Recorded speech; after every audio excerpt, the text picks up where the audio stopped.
This is mainly for theists to show that heaven, if it existed, would be a terrible place to go.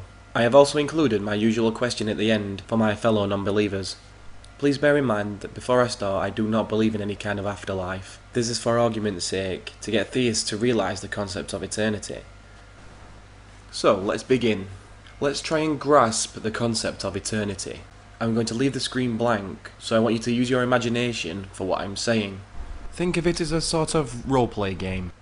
So everyone just play along, you'll understand my point very soon. So let's begin. Let's pretend that you are going to heaven. You get to heaven and it's fantastic.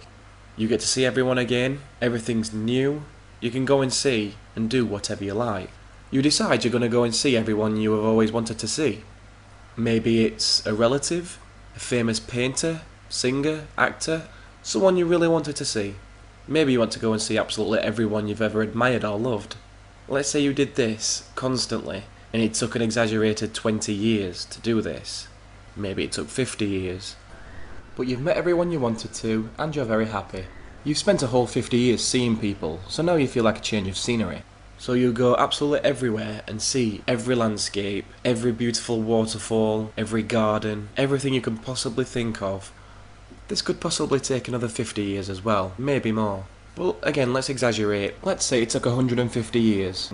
To speed the story up a little, let's imagine you've gone and seen everyone and everything you've ever wanted to see, and that took 1,000 years to do this. That's around 15 lifetimes for us mortal humans. Now you have spoken to everyone, you have seen everything. You turn to God and say, "What now, God?" He turns around and says, "Why don't you learn a skill?" You see this as a good idea, so you decide to learn an instrument. In fact, you decide to learn all instruments. Let's say it takes 50 years on average to learn each instrument. You've now spent, let's say, around 2,000 years learning all the instruments perfectly. You are a master at them all. But now you grow a little bored. You decide to travel a little more, but all the beautiful landscapes and waterfalls and scenery all feels very familiar. Even though it is beautiful, it's all the same. But you carry on with an open mind. After 5,000 years pass, you have been on all the adventures, you have seen all you can see, you have spoken to everyone you can speak to. You spend more time exploring and seeing if you've missed anything out. You've been there about 10,000 years, and you grow bored.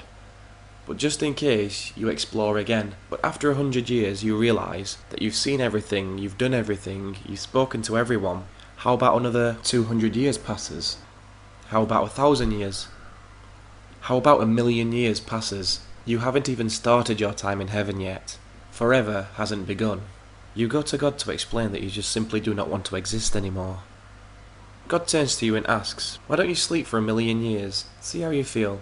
So you do. You wake up 1,000,000 years later, and you spend the next 1,000 years exploring and seeing everything you have already seen. There are new things, but it all seems the same and you grow tired very quickly. So now spending a few million years in heaven, you realise, in terms of eternity, this is just the beginning. This is just the start. Realising this, you go up to God again. You say, "God, I grow tired. I've seen all there is. I've heard all there is. I've experienced everything. I simply do not want to exist anymore." God turns to you and says, "My child, you don't seem to understand. 1,000,000 years is nothing. You are here forever."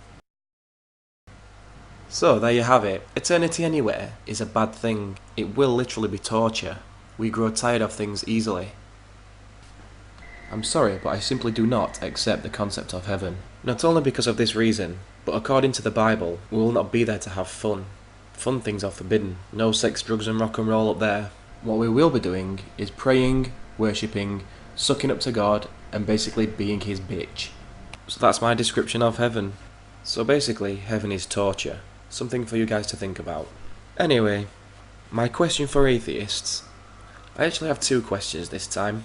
On the subject of heaven, if you were in control, or you was a god, what would be your terms for getting into heaven? Mine, for example, would be, anyone who lives by faith does not get in. Anyone who does not use their logical mind, which I gave them, would not get in. But let me know what you think. Second question is, what would your perfect vision of heaven be? Mine would likely be something simple and fun, like being able to fly, be a superhero, anything your imagination can stretch to, and obviously the option to opt out whenever you like. Please let me know your ideas. This has been the UK Atheist. Please don't forget to subscribe, rate and comment. See you next time.